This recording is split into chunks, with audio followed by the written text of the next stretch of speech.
3, 2, 1. Hey everyone. So today we have an incredible guest who just came back from his triathlon in Florida. Hisham Yahyai. Did I say it right? Yeah. So welcome to Koon Rijjeil. Honestly, we've been planning this episode since the day we met. Literally the day we met, which was sometime last year. I'm Akid super happy to finally have you on board. So Hisham, welcome to Koon Rijjeil. Man, this is a very, very, very big honor. I'm very honored that you invited me to the show and you felt like I'm worthy more than to be more a than guest worthy on your show. شكرا. حبيبي. So هشام نحن نبلش كل حلقة على كون رجال نسأل سؤال واحد كتير مهم لإلنا أزمن و I think حتى anyone listening to the podcast is حدا بيقول لك هشام كون رجال شو بيعني لك? What does that mean to you? كون رجال comes to mind is to be of service to your family and loved ones, and regardless of how you feel, out of love, push yourself, to be able to contribute to your loved ones. And also for me, Koon Rijjeil is to have live with purpose. Don't just live for your just for your needs, but rather have a bigger vision of why you want to win. And part of Koon Rijjeil is to always strive for winning. Amazing. And what do you think your purpose is اليوم? My purpose, I felt it for a very long time. I probably changed the medium of how I go about it. Before it was through music. Actually, this is really going back. So I was a teenager, probably 16 or 17 years old. Okay. And seeing the same issues that I'm seeing right now happening in Palestine and Philistine. And I was like, what can I do? And I felt when we as a nation, when I say a nation, not like a particular country, but as people, when we lost the war, we didn't lose it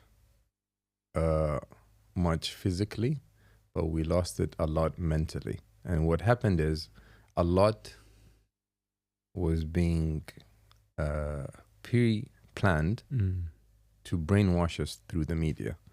And there's a lot of negative values being injected in these cartoons, in these movies, in these shows. And I felt, Hisham, what can you do? And I saw that at that point I was a rapper, and I thought that would be my way of using it the right way, because I felt we lost the war, not the physical war. Yes, there's actual physical war happening in Philistine, but the rest of the nations, there's nothing happening physically, but there's a lot happening in the media, and we lost the showbiz, and so from our end I felt, okay, do you play any role in this showbiz? Yes, I play in the music field. So that's when I decided to change my music to make it more positive, and to always strive that every song I make has a positive message. And I was on that path for a very long time. I pursued it till I reached to New York City, in Swiss Beats, Alicia Keys' studio as a songwriter. And after getting there, and I saw, that's where you really see the industry. Like here we're seeing it as a back view. Yeah, we're seeing it on the screen. There, I'm attending, let's say it's Swiss Beats birthday. Everybody's there. You have Busta Rhymes, Naomi Campbell, P. Diddy with his old bad press right now. Yeah, exactly. Oh my god. Right? Yeah. And basically all DMX was there before he passed away, of course. I had a very, very interesting story with him. It was so random. I was going, this is on Swiss Beats birthday. So I was going towards the toilet, and he was, I think one of his boys had, one of his friends had, probably was killed. He passed away. And DMX had, he had broke down. DMX is a very emotional person, very genuine, very authentic. He's like, what you see is what you get. Yeah, Think, he does not sugarcoat anything. His love, his hate, his anger is very pure in that sense. Anyway, so I was passing by, and the only interaction previous to that, there wasn't even really an interaction before that, because we were basically at a dinner with Swiss Beats for his birthday, and then we went to the surprise party that Alicia Keys threw for Swiss Beats, right? So when we had the dinner, there was no interaction between me and DMX. And now at the birthday party, while I was going towards the toilet, and before getting there, DMX was down on the floor and like sitting down, not like sleeping. And the guys wanted to pick him up. And while I was passing by, he was like, no, I want him to pick him up. He looks like a nice guy. And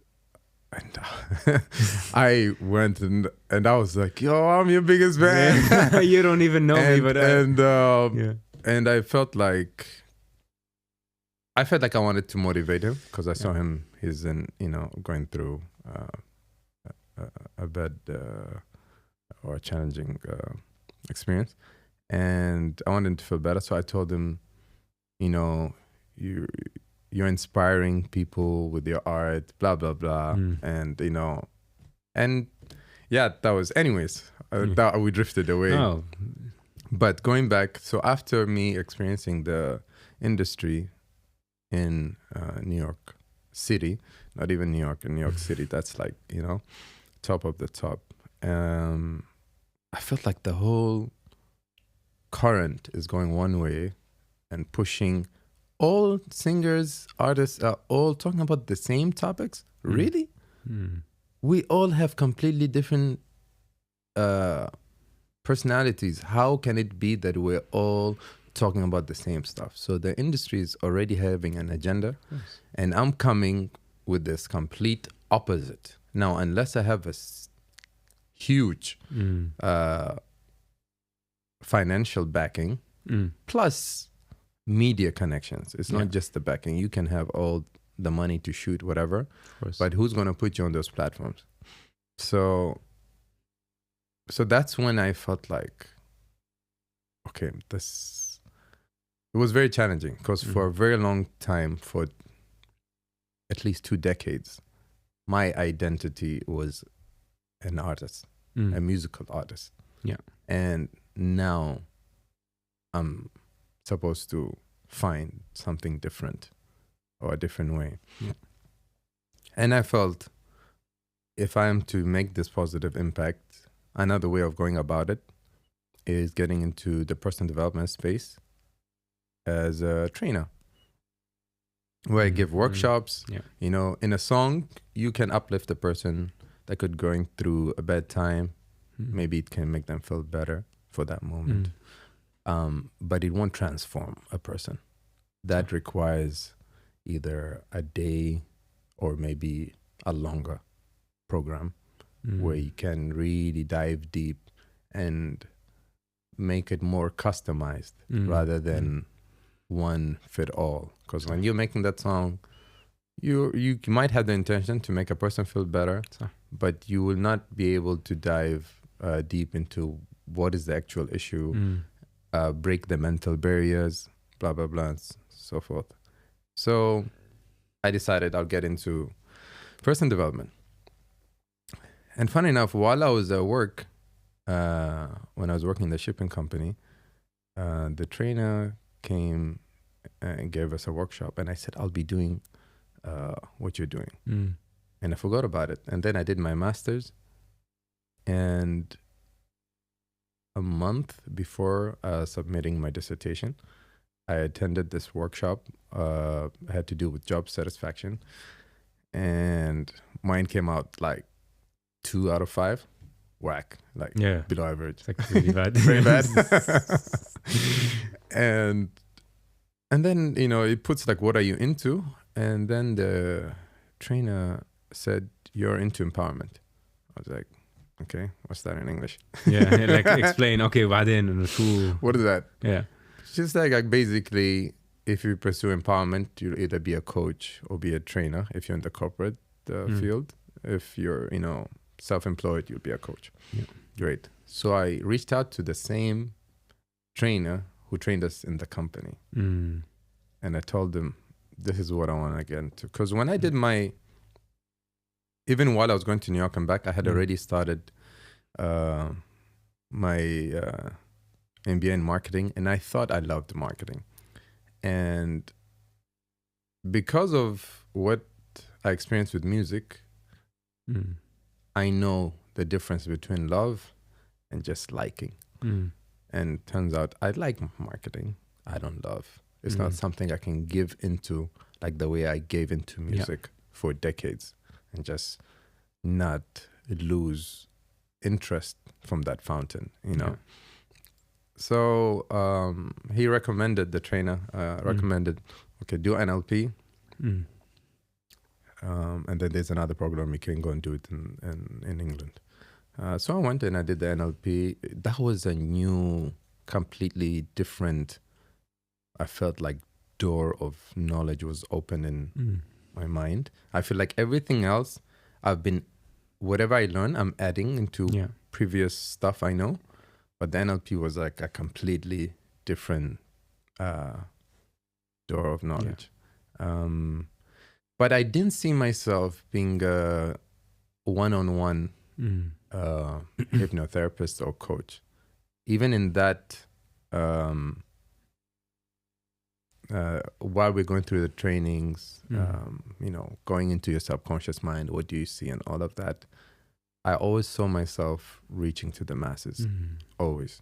So anyways, I immediately, when everyone else started doing hypnotherapy, you know, to clients and focusing on one-on-one sessions, I immediately started doing personal development videos. Immediately. That was the first thing I did. And then I think by the second video, alhamdulillah, I got to Dubai TV. And then I think by the third one, I was on holiday somewhere and I get a message from the TV producer of Abu Dhabi TV, and like, would you be interested in coming? And I thought maybe it's through connection or something, you know, somebody referral. And then I asked, I think the TV producer after the interview with Abu Dhabi TV, and she said, no, I just saw your post on, you know, you get the free Instagram ad, and I just tried it with the third video, and alhamdulillah, like it worked out. It worked out. I pursued making videos in personal development videos, and then I felt everybody's doing that. Like everybody's already pushing that type of content. What can make me different? I always wanted to be unique. And I learned this lesson from my music journey, going to New York and all that. And that's a school of thought. Like Swiss Beats school of thought, even his way is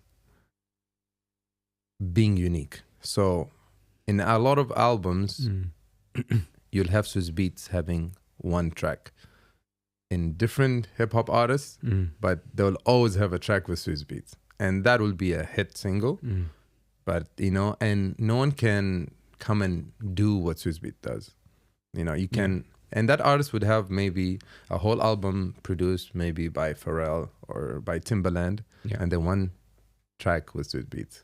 So rather than being a Toyota, and being a Toyota, there's nothing wrong. Probably they make more money than a lot of other cars. Maybe it makes more money than Maserati, right? But Maserati is unique, and the quality that you're going to get in Maserati, you will not get in the Toyota. So. Which one is right?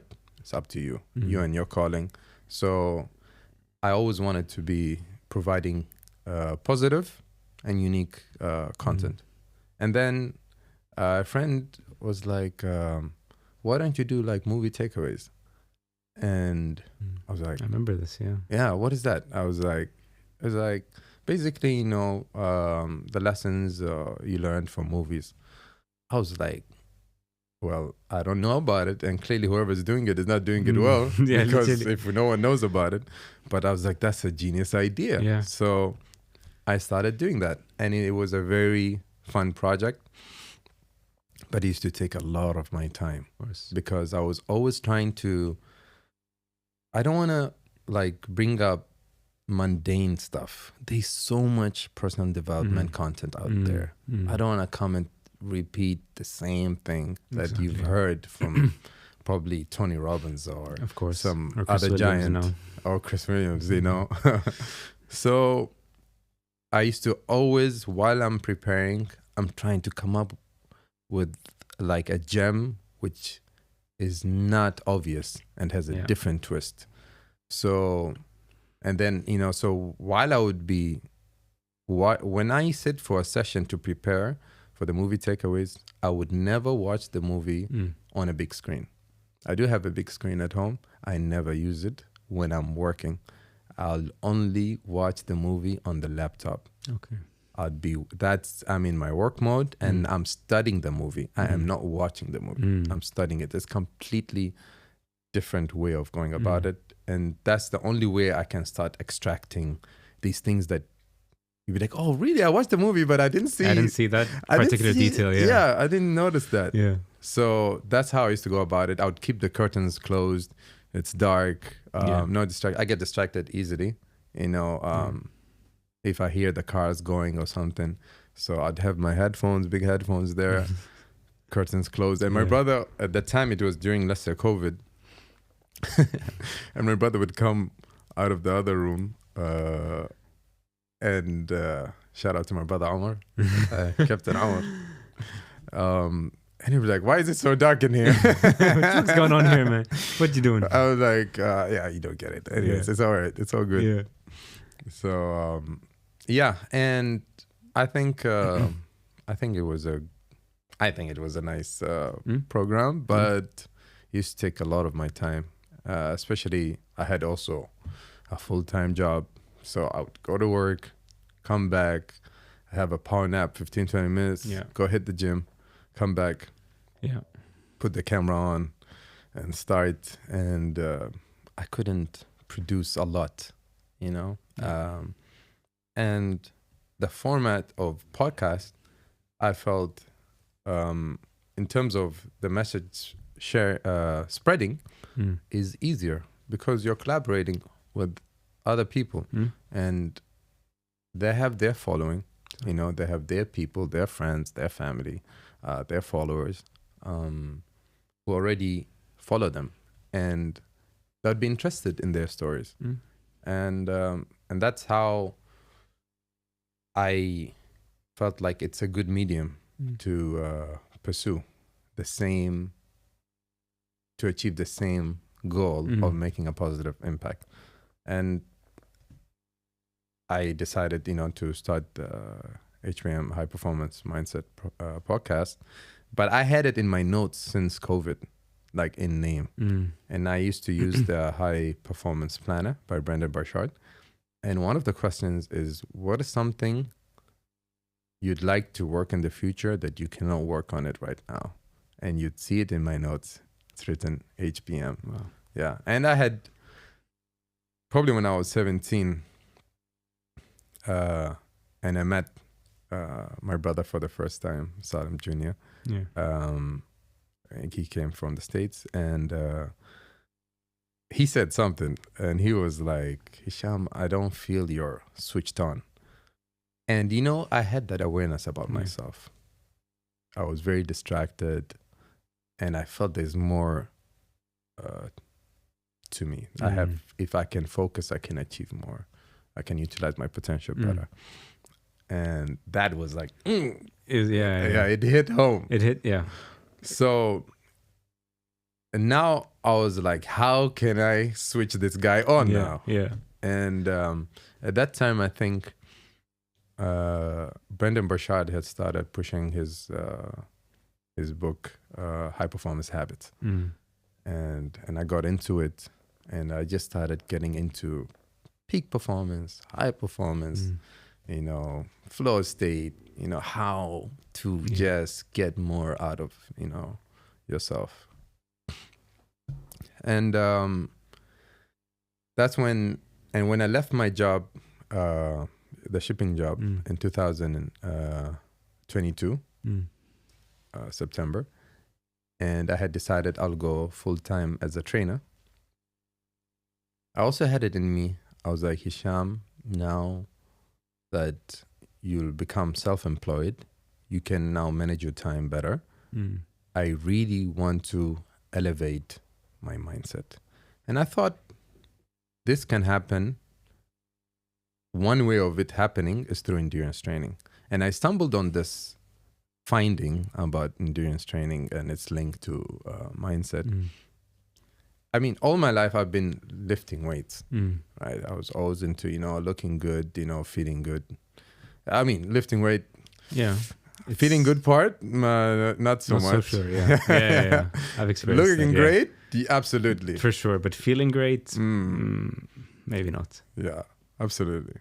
So during COVID, my colleagues at work, they're cyclists. Yeah. And one of the days they told me, Hisham, you should join us cycling. They always kept telling me. And one of the weeks I was like, all right, fine. This Friday, I'm going to join you guys. Either Friday or Saturday. I think in those days it was still Friday. Yeah. I'm going to join you guys. Friday comes. For whatever reason, I don't sleep well. I barely slept. I think I slept at 1 a.m. And my alarm was supposed to be at 4 because I'm supposed to see them at, or 4:30 because we're supposed to kick off at 5:30. So, yeah, alarm rang. Hey, regardless of how you feel, you gave your word as a man. Koon Rijjeil. Koon Rijjeil is sticking to your word, no matter the circumstances. Another plug to Koon Rijjeil. And so I went there. I remember I had these. So I don't think anyone loves dates more than me. I love dates so much. but do you have them with peanut butter or just dates? No, just okay, dates, okay. yeah. Because you just took a step back, like, just as it is, like straight out. Okay. And fair. I love Majdoul, you know? Okay. Big, fatty. Like really big dates. Okay. Fair. Love that. And I had 3 of those. I was like, this will be good for me. And I went there and we did our session at Medan. It's a 10K circuit. The loop. The loop. Yeah. And just at about 8 kilometers, we're about to finish. And I tell my colleague, you know, today's session was great. My quads were done completely. They were fried. Finished. Yeah. And I was like, okay, this, you know, I was saying, today was a great session, you know, next time, you know, maybe we can do more, can do 2 instead. And he was like, what? It's like, we're just getting warmed up. Don't quit so easily. Excuse me? He said the word that does not go with Hisham. Yeah. Quitting? No. Is not in my dictionary. So when he said that, it triggered. Oh, shit. I was like, okay. Yeah, okay. let's go. Yeah, let's do another 5. And I was done. There's no choice of doing 5. What, you're going to stop halfway? And then what are you going to do? Exactly. Yeah. So now I'm starting the second loop while I'm done. It was so loud in my head. I couldn't hear anything, whatever was playing in my earphones. There was a war going on in my head. And I'm going, and I was imagining David Goggins. He was saying you don't want to be the weakest link, of course, on the boat. Who's gonna carry the boat? So, he was imagining. He was talking about pull, pull. Yeah. So for me, I was imagining push, on the paddle, push. Yeah. I was going so slow. I was struggling that I was trying to just not fall off the bike. That's how slow I was going. If you go super slow, the bike's gonna fall off. That's how much I was struggling. Wow. And it was loud in my head. And I was like, I don't want to be the weakest link. If you're like 4 guys on the boat, I don't want to be the weakest guy. The guy who can't pull, or the guy who, in this case, can't push. Yeah. You want to be the guy who's carrying everyone else, So that was in my head. And I believe we all have a spoiled brat version of ourselves. Mm-hmm. And you let that version of you sit in the front seat. Oh, you're not going to go anywhere. And you're not going to do anything. Tired, it's too hard. This, that, I need to... Yeah. I'm not saying kill that person. No. Just put him in the back seat. If you have a bigger car, even better. In the back seat. In the trunk. Yeah. Back seat. Yeah. And increase the music that you don't hear. Or give them headphones, headphones. Yeah. And game. It's a spoiled brat. Yeah. Give him a game. Let him play the game. Until you finish what you actually need to do. Yeah. So now I'm pushing myself so much, blah, blah, blah. And I'm looking for the exit. And I'm approaching where I thought is the exit, and it says entry. So. And I was like, but where's the exit? And this is my first time on the circuit. I have no idea. Yeah. And I'm like, where's the exit? And I pass it. Yeah, so you end up doing another 10K. Oh, God. So now I pass it, and I was like, where's this? And I was trying to look for any place so I can stop and ask. Yeah. And I found the first place I could stop, and I asked this guy, and he looked like from the Far East. And I asked him, where's the exit? And he didn't speak English. Okay. I was like, these guys are doing it on purpose. These guys this is all a sign. I need to keep pushing.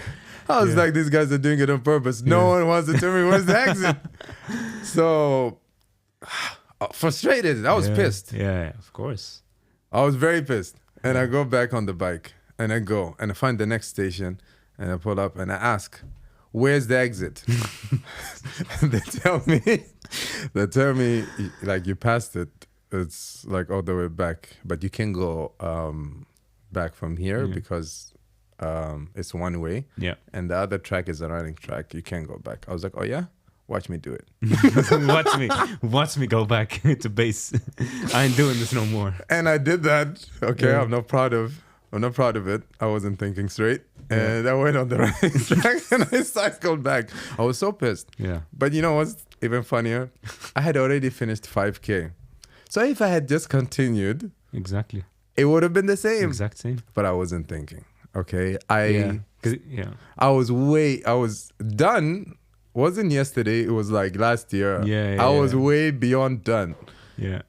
And the crazy part, I was done at 8K. I ended up doing 32K because from the bike shop to the track, it's like 1K. Yeah. You do 3 loops, that's 30.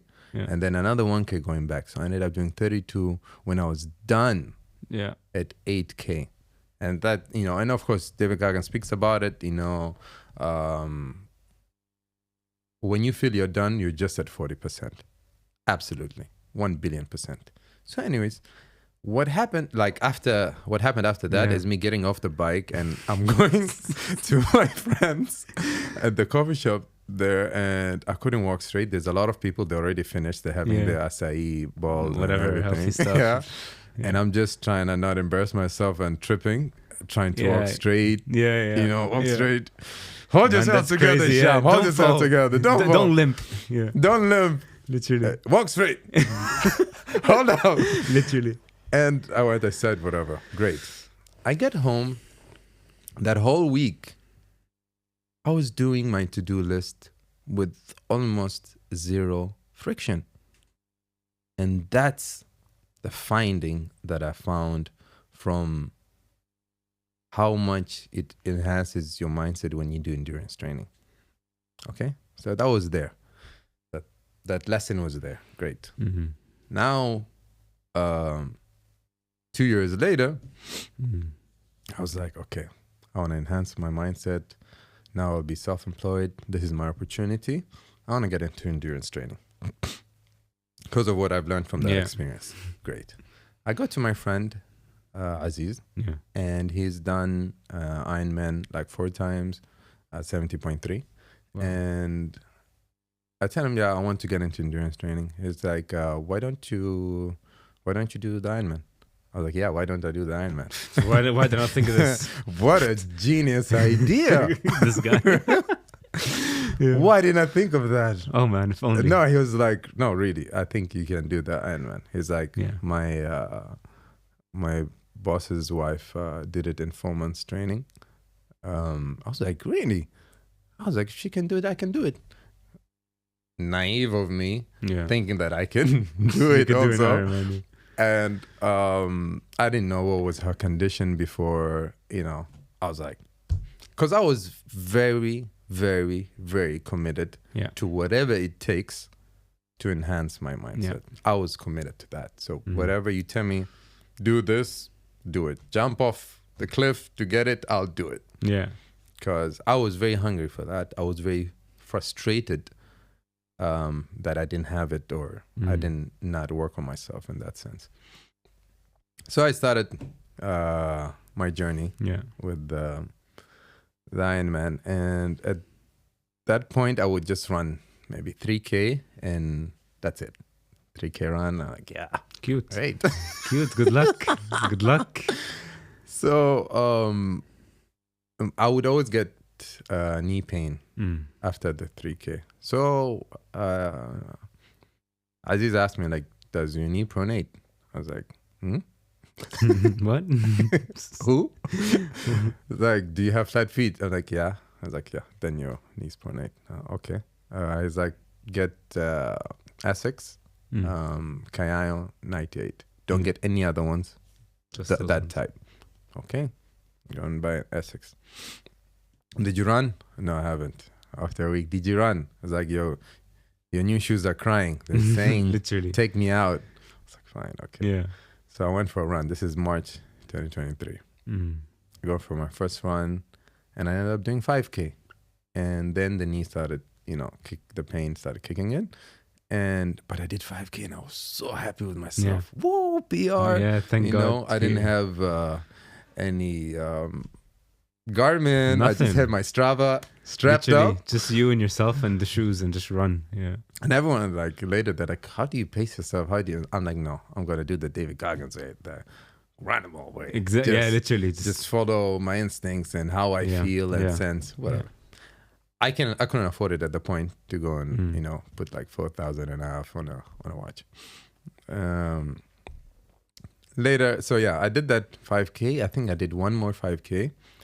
And then my younger brother was playing paddle, and it's been maybe about 14 years since I had moved back to Oman, because I was there in Dubai. So before it was if I go to Oman, it would just be for the weekend, once a month. I don't see anyone, it's just barely. You have almost like 24 hours with the family, and then you have to drive back.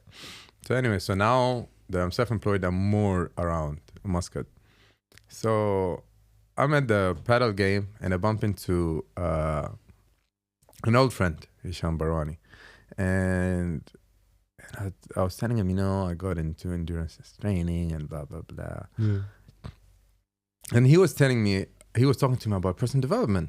And he was going on and on. And I was like, for a change, I'm the one who's listening, and Yeah. I was just enjoying. And then he's like, and then I told him about, I started running and whatever. He was like, you know what? How about I think he said like next Sunday we catch up, and instead of meeting up over coffee, let's go for a run and we catch up. We'll do just like easy 6K. I was like, Easy 6K. easy 6K. My PR was 5. You want to do 6 and you want to catch up. You want to which do means it talking You want as us you're to running. talk. Like, this guy's crazy. Yeah, I was like- at that time. Yeah, and I was like, and I don't back off. So I was like, yeah, of course, yeah, absolutely. Sure, let's do it. Yeah, That's a great idea. yeah. Inside of my head, I was like, whoo, What did I sign up for? yeah. God.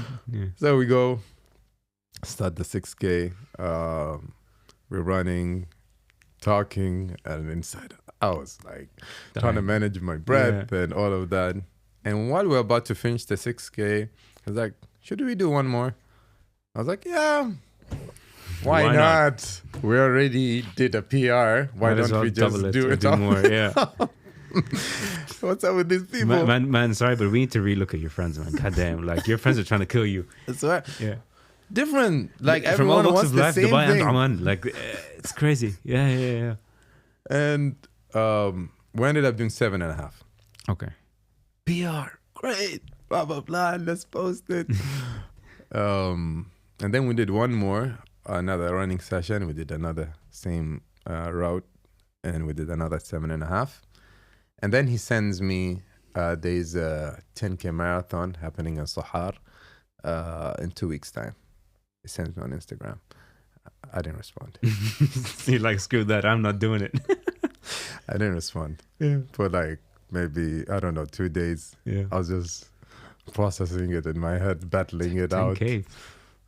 I mean, I just did 7.5, and I feel super proud. I've been doing 10. No, and I felt super dead. Exactly. Yeah. But you did it. But you did it twice, though. So I mean, you must have pushed through a lot of boundaries. I mean, at that point, I mean, when you started off at 3 to 5 to 7.5, you're like, I mean, Like, guys, yeah. this is all in 1 month. Yeah. Oh.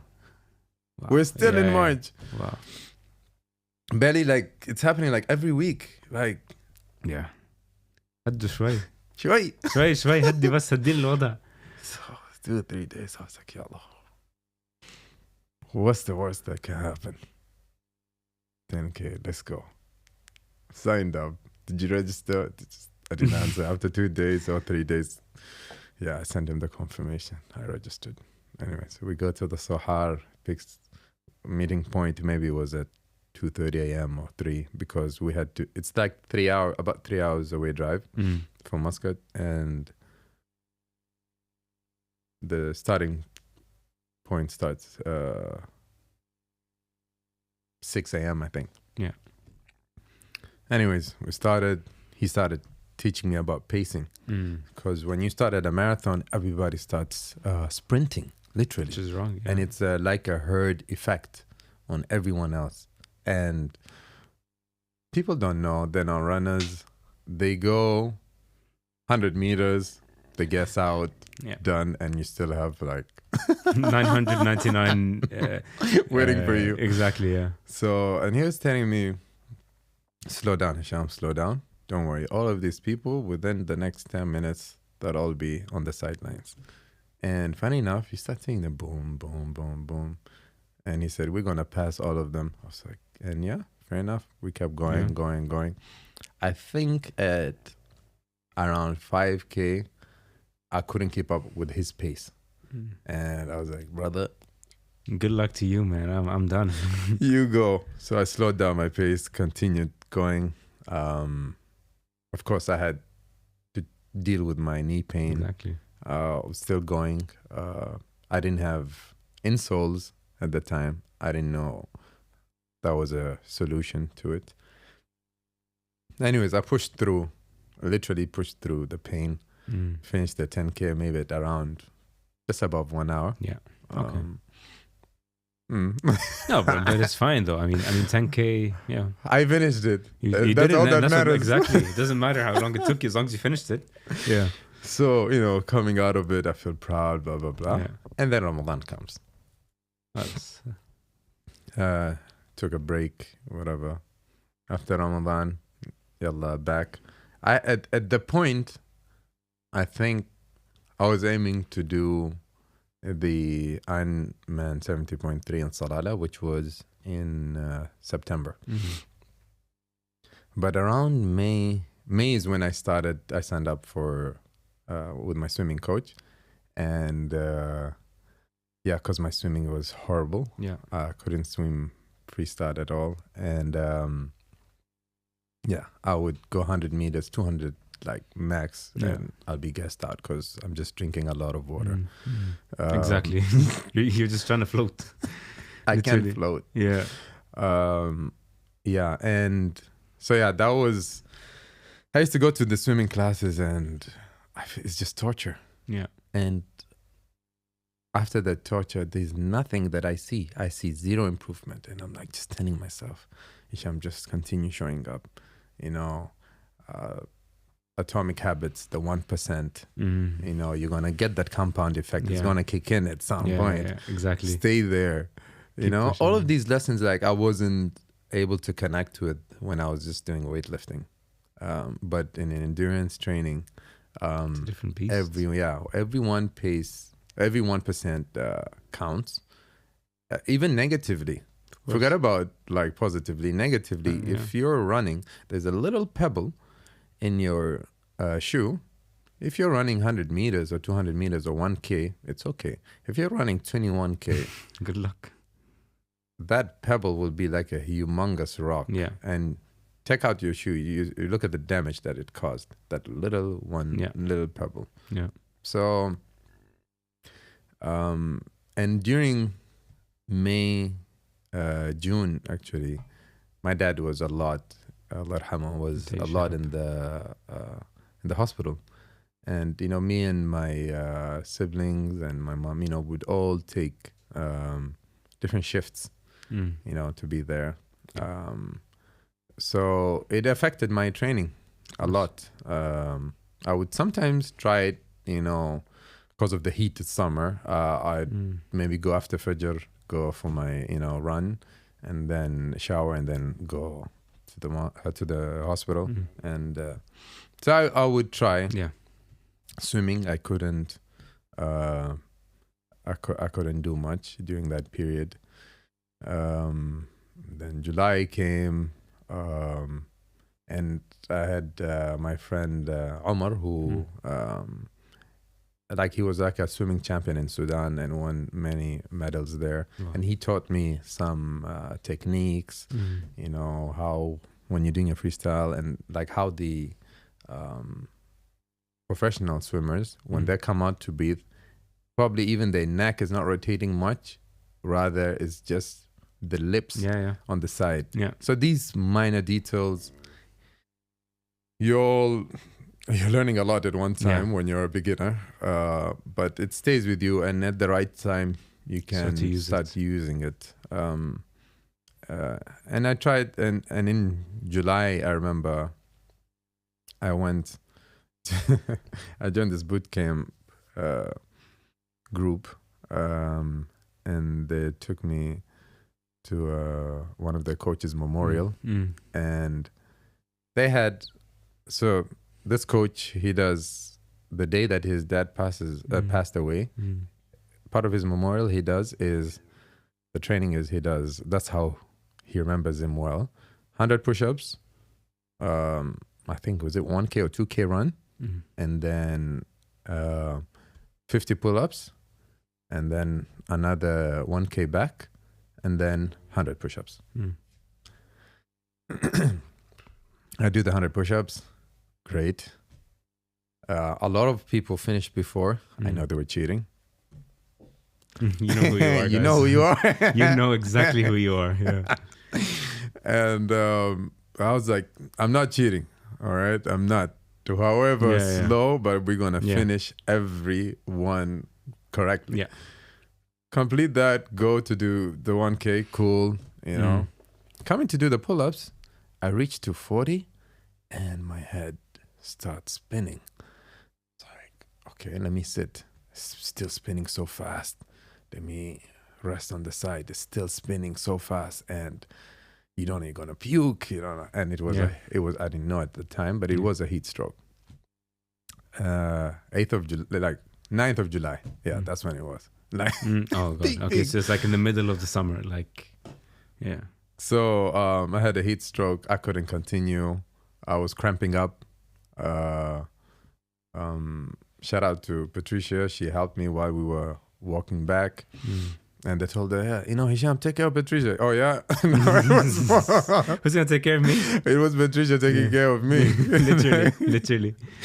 Yeah. So, I felt so. I walked back after that with my cramped up glutes and hamstring and dizziness. I felt so like walk of shame. I felt so embarrassed.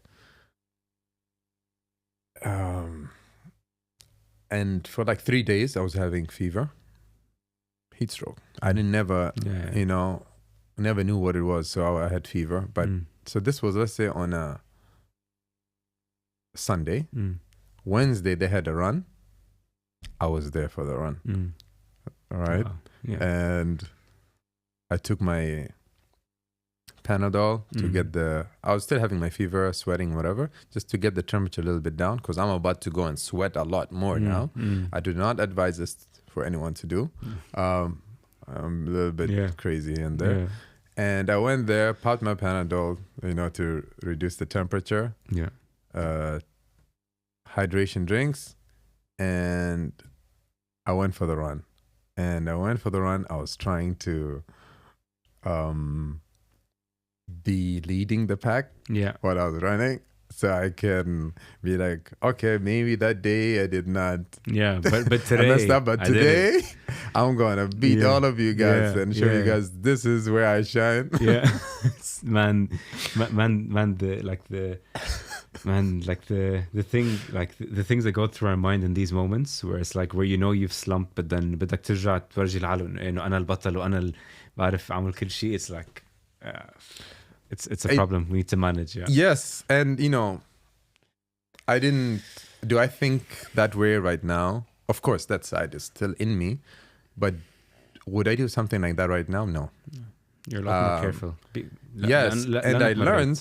I was like, you get humbled when you go and perform at a big competition where you have so many professional athletes. You can be as competitive as you want. You get beaten. Exactly. Right? Yeah. And because they've already put in reps for years and years and years.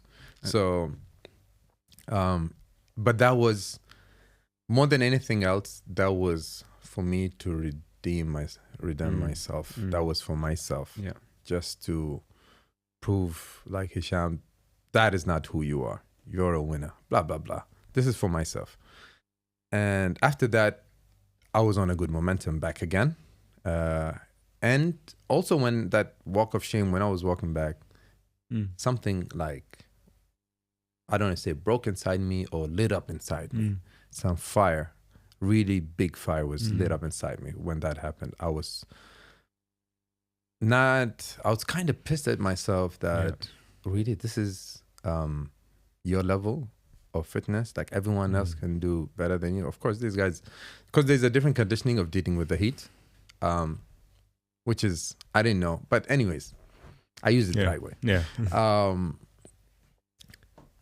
Jumping now to August. I think the story is going so long. No, it's other than بالعكس, by the way. It's unpacking so many things that I want to know about you. So we get to August.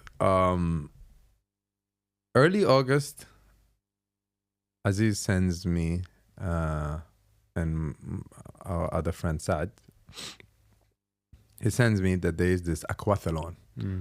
Look, I've never been doing any endurance training competitions. So that marathon was like my first. And now this is supposed to be another type. Aquathlon is basically a swim and a run. Okay. So he sends me the link and I'm supposed to book.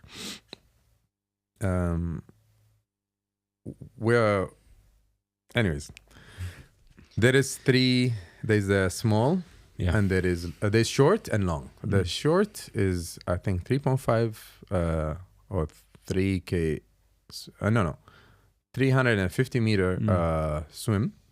And no, my bad.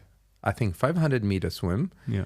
And 3.5 K run. Oh, Okay. The long is 800 or 850 meter swim and 5K run. Oh, I really hope you didn't do the long, did you? I registered for the long. Oh, God. Oh, God. Okay. And I don't know how to swim. Yeah. So this is like around the 5th, whatever, right? 2 weeks 2 weeks, I go through a bad fever. Bad fever, not training, nothing. Khalas, now we're coming like a few days before. Aziz asks, you're registered and everything? Yes.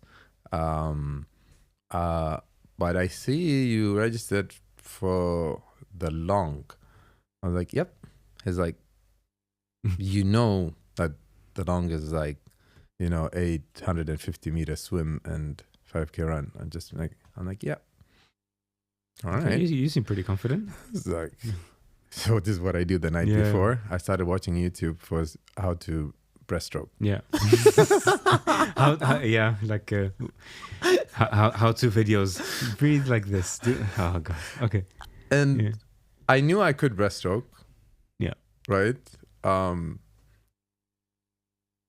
Cause all of them, like, I don't swim, like I just don't. But I knew that I could breaststroke, and I was like, okay, let me at least check this out. And a part of me was scared of even going to check out. Yeah. I'm like, what if it turns out that everything I know is completely wrong? What if? Exactly. Anyways, I checked the breaststroke. Okay, I learned some new techniques, whatever.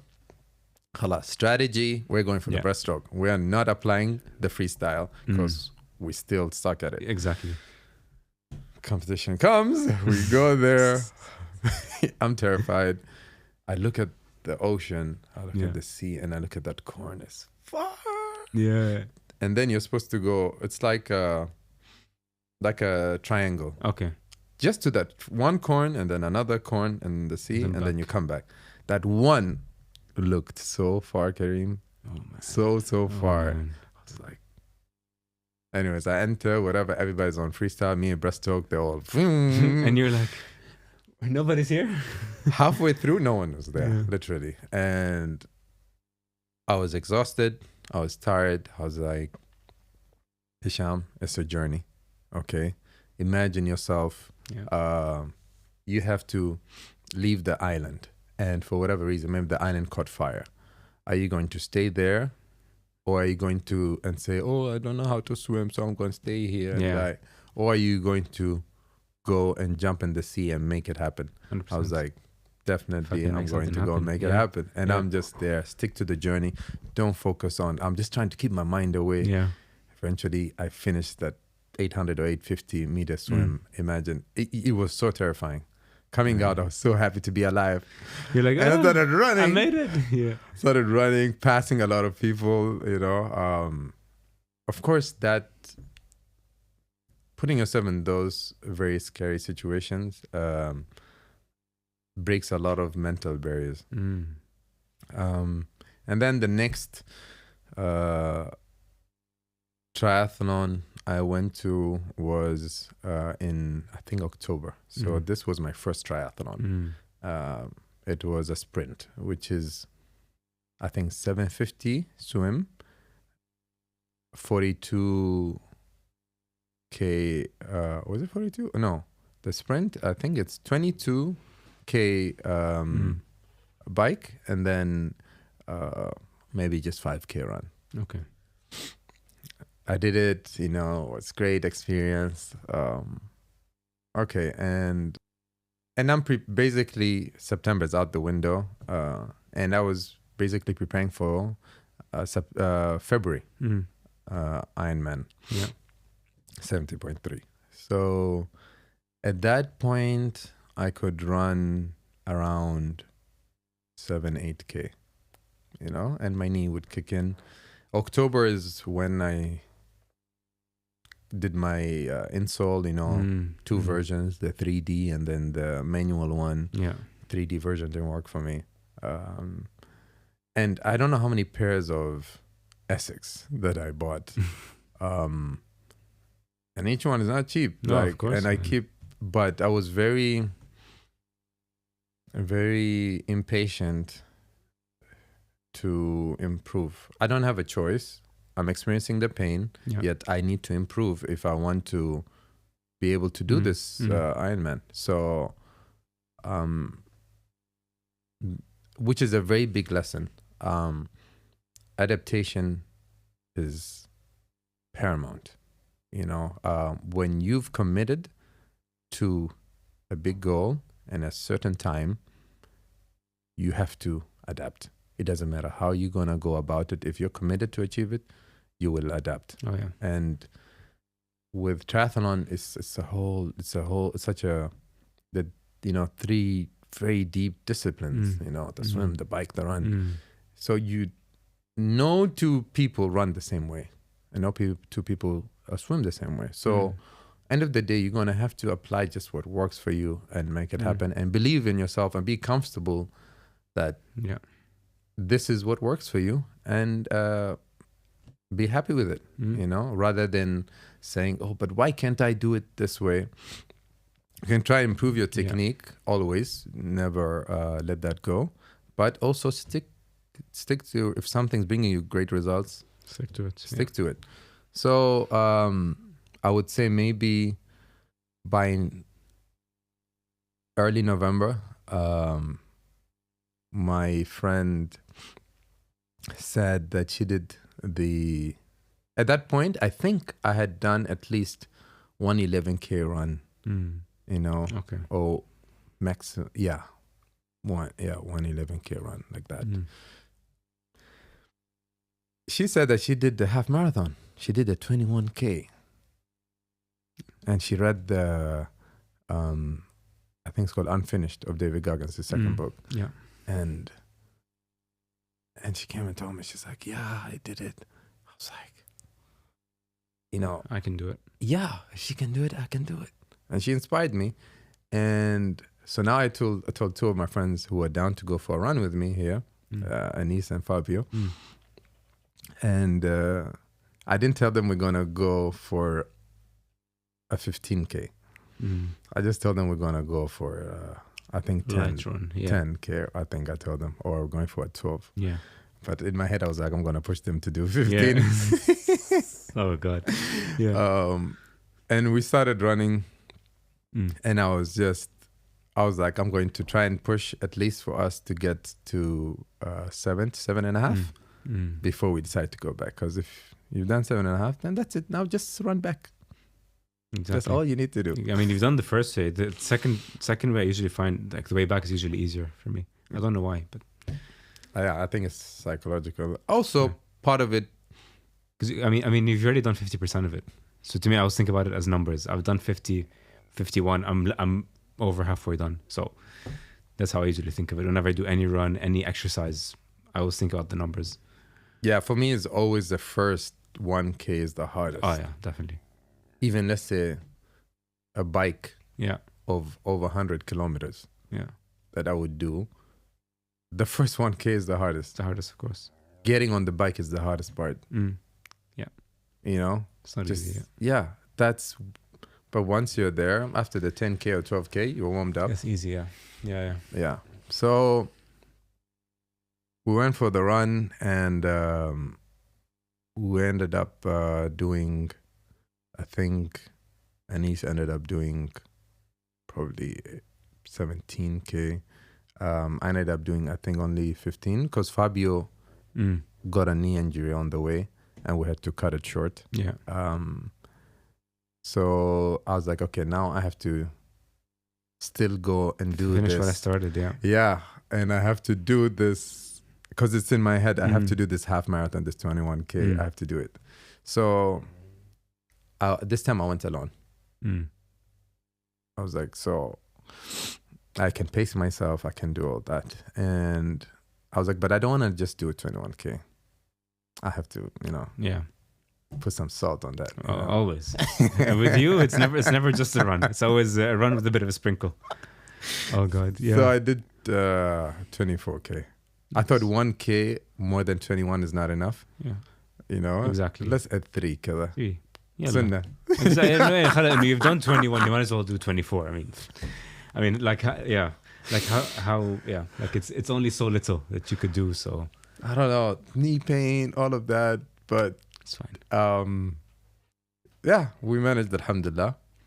And then I didn't do another 24K again. Yeah. But it became now, my average was around 15. This has became like an average, 15, 16. Crazy. When Crazy I started numbers. at 3K, you know, PR, 5K, whoa. Yeah. And now then like you 15, I finished, all right, take off. Let me change because I'm about to go and catch up with the guys, you know. It's cycling or Yeah. training or, yeah. So, and then December comes. I was like, yeah, okay, let me book for Muscat Ironman. Yeah. Sold out. I was like, what? How? But it's 2 months ahead. And my friend Aziz kept telling me, you know, make sure you get your tickets. Yeah. Because you don't know, how much time I you have didn't left. know that it's like it gets sold out that fast. I mean, like, it's just Muscat. It's not like some It's not a big like destination exotic place. destination. But it was sold out. I felt so, honestly, I don't know, like some depression hit me real quick. Like, Yeah. I've been preparing for this and I really want to get over this fear in my head. Just do get it, over and yeah. done with, you know? Yeah. And I've been preparing for this. And so I was like, oh man, is there any way? And I speak to my friend Awab and he told me, why don't you ask them to put you on the waiting list? I sent them an email. And they said, hey, I noticed that it's already sold out, but is there a way you can put me on the waiting list? They said, sorry, we've reached our capacity. Have a great day. Literally. Oh, okay. So, Regards, Ironman. I was like, ouch. All right. literally, I mean, at least I'm like, you know, like, thanks for this and that. We'll try this. Yeah. We've reached our capacity. Have a Goodbye. great day. Yeah, it's like goodbye. Have a great day. Yeah. Not even like, you know, like try contacting us in 1 week. We might have. No. So I was like, okay, when is the next one? Because every month is happening one around the world. But you have to see what location the weather is okay, you know? So the next one I see maybe, you know, doable was one in New Zealand, but it's like a few days before Ramadan. I was like, and it was more on the cold side. Yeah. Talking about like around like rain, cold, 14, 15 degrees. No. I'm good. I'm good. I was like, what is the next one? May, 11th of May, Mallorca. I was like, ooh la la, nice. Mallorca, of course. Let me book this one. Yeah. Sold out. What? I'm like, it's December. This is crazy. Blah, blah, blah. I was like, oh, I'm losing my mind. I'm like, and then I see another one, Panama Beach, Florida. 11th of May. I check. It's still. I asked my younger brother, what do you think? Should I go for it? It's all the way in. It's all the way end of the world. Yeah. Like, literally. it's like, book it. Yeah. I booked it. Khalas, I'm like, okay. At least I have one registered, confirmed. Event, you know, you double check that email. Yeah, it's exactly. confirmed. It's registered. I confirm it. Payment's been done. There's no like hiccups. I have my receipt. All right. And then 4 weeks before, like mid-Jan, 4 weeks before the Muscat Ironman, they sent me an email. Hey, the slot just came up. Would you still be interested? I'm like, absolutely. Okay, here's the link. I made my payment. I wasn't ready at the time. Because how are you ready for these competitions is that you're able to do a little bit more than the actual distance. Exactly. So at the time, probably maybe I had done at least 1 2K swim. I've never done a 90K bike or above 90. You're supposed to be doing above 90K. I've never done that. I used to do 70. I remember the days when I used to celebrate 25 or 29K. Yeah, you're like, run. What a day. Oh, yeah. Yeah, what an achievement. Selfie, Instagram. And put it on story. And running wise, you know, at least I did that one. So mentally, I already did one more than 21K. And then, I registered, and Aziz told me that, okay, do at least one 100 plus 100k bike and do 125k. Yeah. Roger that. Abshir. I got Al Qudra. At least I think maybe a day that same week, 2 days maybe before, I did 125k run. Yeah. And alhamdulillah. And I went to Al Qudra. I did, so this is like the week before the Ironman. My first Ironman. And usually that 1 week before you're doing very low intensity. Yes. Just so recovery. I wanted to finish my intense one and then let the last week to just it's called for activation. Yeah. So I go to Al Qudra. I do I commit to doing the 100 plus. I ended up doing 101. Man, it's all about the 1%, so just a little bit extra. Now it's a plus. Exactly. I did 101 خلاص, يعني I'm ready to do the Ironman now. I don't know if it counts as 100 plus. Yeah. I mean, you tried. So, yeah. But something I did not consider was it was cold. I didn't have anything. I didn't put any layers. And it was around maybe 17, 18 degrees in around Qudra with wind. That hit me bad. And then the next day, I went for ice bath. This was controlled. I forgot the place. But it's colder even than the ice bath. It is a cold plunge. By the way, they can control the temperature. It's even worse. Oh, wow. Okay. Anyways, instead of doing 3 minutes, 4 minutes, I do like 11 minutes. Come out of the place. Yeah, mindset. Yeah. And then I was shivering. I'm dried up and everything, and I'm still shivering for like maybe 3-4 hours after. Wow. The rest of the week, I'm having fever, hypothermia, and day before Ironman, I'm still having my fever, and I'm like, so this is the night before the Ironman. Barely slept.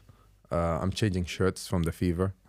I'm breaking sweat, and so I sent a message to Aziz at 4. I'm like, can I borrow your swimsuit? Because it's like the layer. At least I was like, I'm gonna go with this fever and jump into the cold water at 6 a.m. He's like, look, this is not the day you're going to start swimming with a swimsuit, because you have to get used to it. It causes a restriction. I was like, wow. Yeah, okay, fine. Sure. Yeah, fine. Okay. Let's do this. Whatever it is, let's do it. So yeah, we do the Ironman.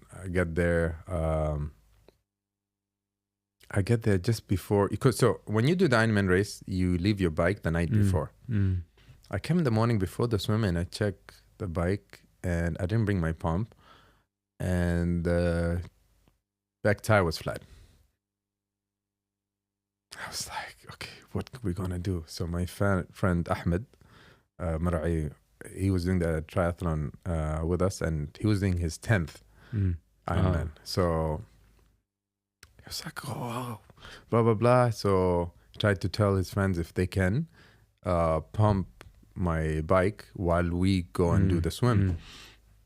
We go for the swim. I come back. The tire is still flat. Oh, God. Can't imagine the emotions that was going through my head. Like, I was so bummed. Like, I just want to participate. I just want to do this. Yeah. So I come out with a bike, and alhamdulillah, there was like a mechanic's bike station very close. I go there. They put up air in my back tire, and boom, and I go. We did it. Got to the run. Did the run, alhamdulillah, and finished the Ironman. And then, now that I finished the Ironman, and I have the Florida one waiting for me, now I'm having second thoughts. I'm like, in my head, I'm like, I already did it. Like, this will be a lot of money, traveling all the way, flying with your bike. That's an extra expense. That's an extra responsibility. What if the bike gets lost. I mean, people lose their luggages. All of yeah. these doubts of what if it does not go right was coming in my head. And I'm like, hey, you already did the Ironman. Why are you doing it Khalas. again? Yeah. You already achieved it. And I speak to Awab. And Awab was like, no, I think you should do the second one. I think a lot of the things that you've learned in the first one, doing it again will help it, cement it in you. I was like, you're right. Absolutely. 100%. Let's do this. Yeah. So the thing is, another fear that I had is that I knew I wouldn't be conditioned because Ramadan is coming. Ramadan comes, I barely had one bike session. After Ramadan comes, you have, a few weeks and then you're off. Yeah, I just did 2 runs, I think. Oh, wow. Maybe 2 swimming sessions. Yeah. 1 bike, maybe. Yeah, I wanted to do the second one, but the storm hit Dubai. I go to Al Qudra and the track is destroyed. Yeah. I'm not allowed to. Yeah. I'm like, it's okay. No, sorry. We're instructed to not.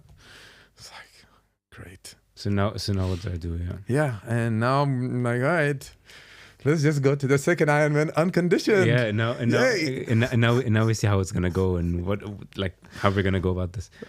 Yeah. So I go to Aziz, I borrow his bike box, take it to the bike shop in Oman. They dismantle it, put it in the box, Bismillah, put it in the truck, go to Dubai, we catch our flight to Miami. I just stayed for a day and then connected to Panama Beach. And there was that fear, traveling with the bike. The process is so easy. Really? Wow. Very easy. Like, you're just checking in the luggage. Yeah. All exactly. of the doubts that I had in my head was just me. Just overthinking, anxieties, maybe.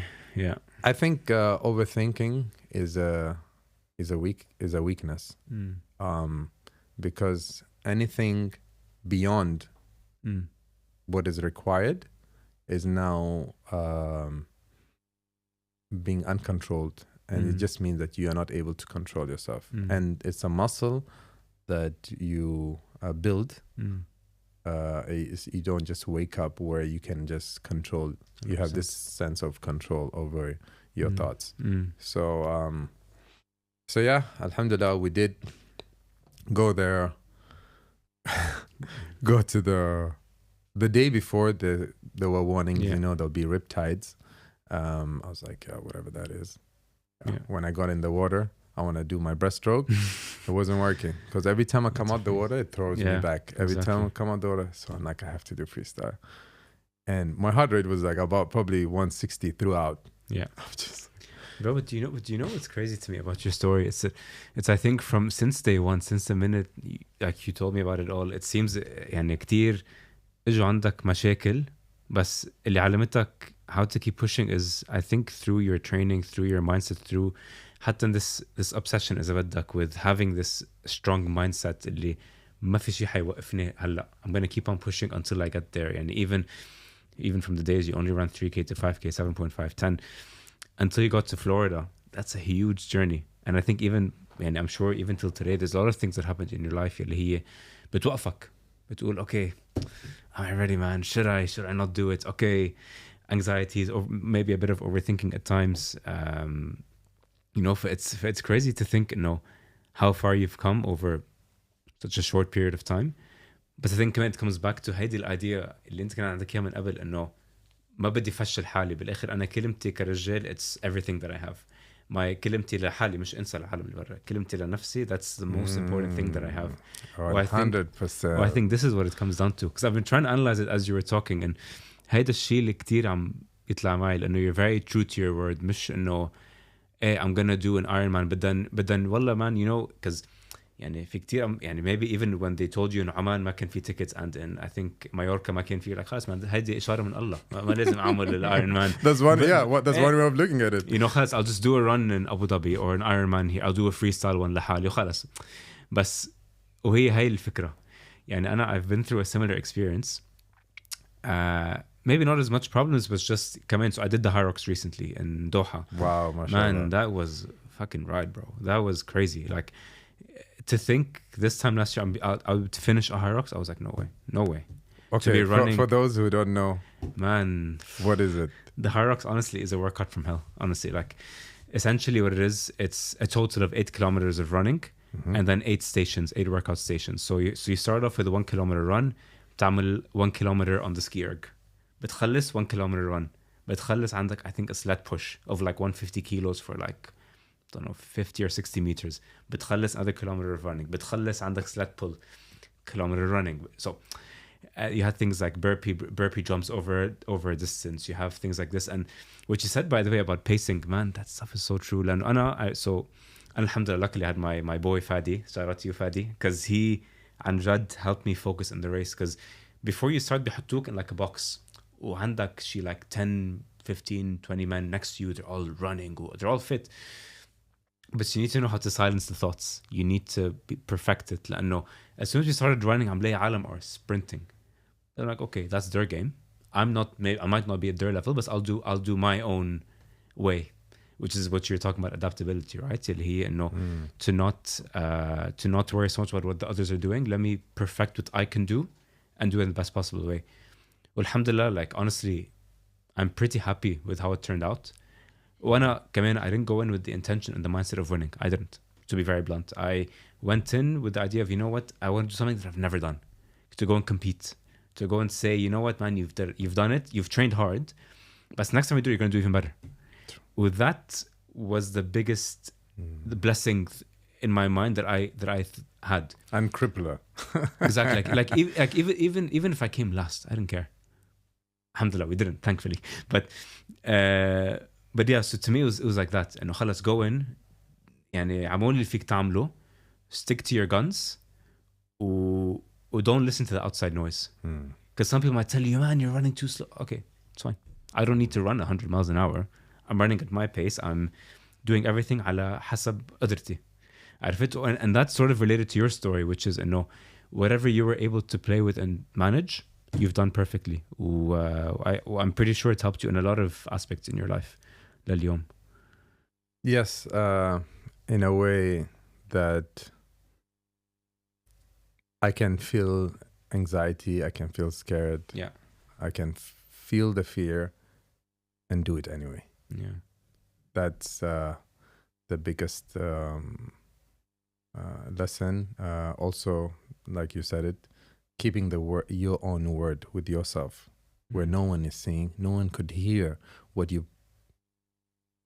the word that you gave to yourself, the promise you gave to yourself, the decision that you made. No one can hear it. It's between you and yourself. And when you stick to it, that's where the confidence comes. 100%. That's where it's built. Exactly. So Hisham, نحن the way we like to end every episode, وعن جد by the way time flew by today. It's crazy. I know.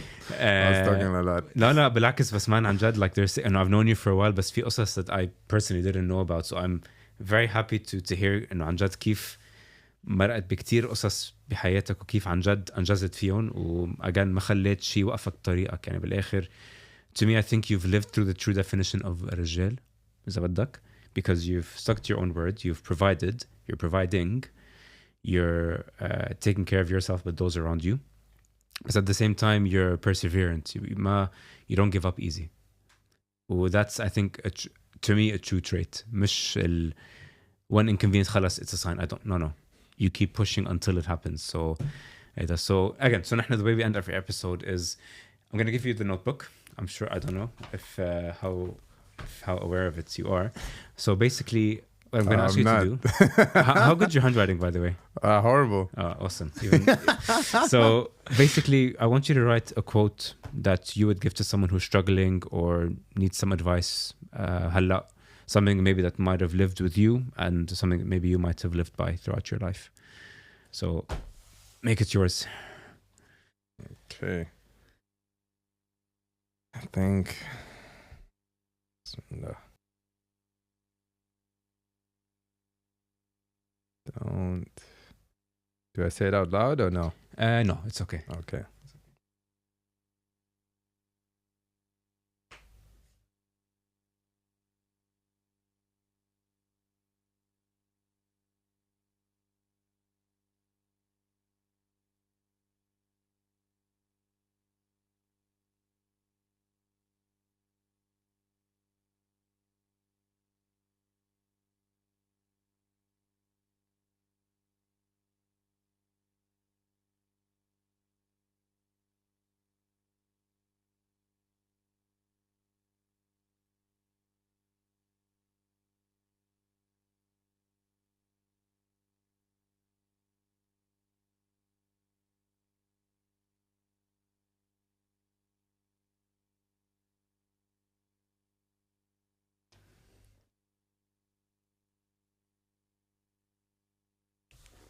That's awesome.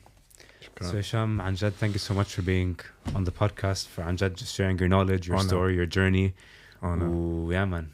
عن جد, keep pushing, keep doing what you're doing. عن جد, I love a lot of the insights that you shared with me today about عن جد أنت قد إيه you've just pushed through life and not let it stop you. So bravo عليك, man. شكرا للتشريف. حبيبي. Anyways, catch you guys on the next one.